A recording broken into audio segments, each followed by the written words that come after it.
Hi guys, for our daily devotion, I don't know, grabe, nakita ko to, but when a wife submits, she experiences God's hand at work. Wives, submit yourselves to your own husbands as you do to the Lord. Ephesians 5:22. And yeah, na-remind ako na kahit yung strong yung personality ko or independent ako talaga, kailangan ko mag-submit. Hindi pwedeng laging parang feeling ko kaya ko lahat. Hindi pwede feeling ko kaya ko lang mag-isa. Yung husband ko, ako lang lahat. Dapat na-feel din niya na may authority siya.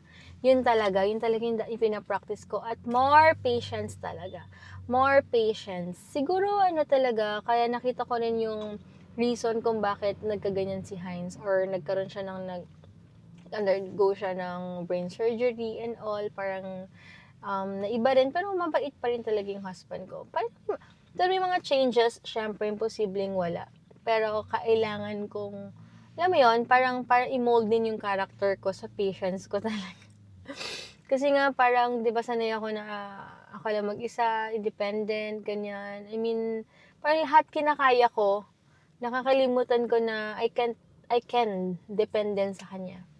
Na feeling ko lahat kayang-kaya ko na, ay, kaya ko lang ito mag-isa, gato, ganyan. Dapat pala pinapafeel ko rin sa kanya na partner kaming dalawa dapat to.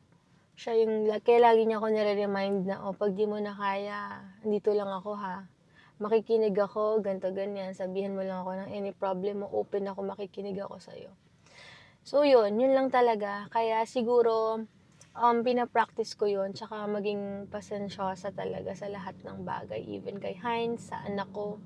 I'm trying. Yung wina-workout ko ngayon, medyo minsan nagsastruggle ako kasi aligaga ako, gusto ko mabilis lahat, gusto ko, yung parang common sense na yan ganito, ganyan, ganun. Pero kailangan ko minsan maging careful sa ganun, na kailangan kong baguhin, na hindi lahat pare-pareho tayo. So, yun lang yung something na nire-remind ako na kailangan din talagang mag-submit din tayo sa husband natin, na kahit feeling natin kaya natin lahat or kaya natin. So, yun.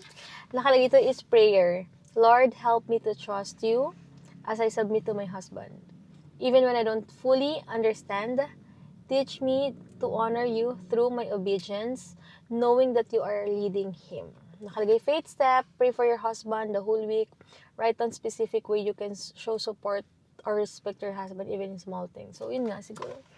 Ang ma-write ko lang to, syempre, pagiging ko talaga. Submit talaga, maging pasensyosa sa lahat ng bagay. Tinatry ko naman, even yung may binabasa kaming book about sa couple yun, binigay sa amin ni Sis Jelly. About patience talaga.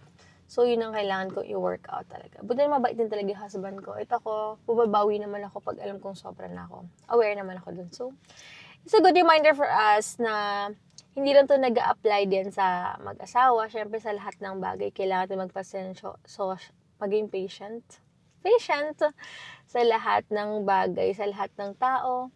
Malawak na pag-iintindi, hindi lang naman to sa husband, guys, sa lahat ng aspeto ng buhay. Kailangan maging open tayo sa lahat. Dito agad-agad mag-judge basta-basta.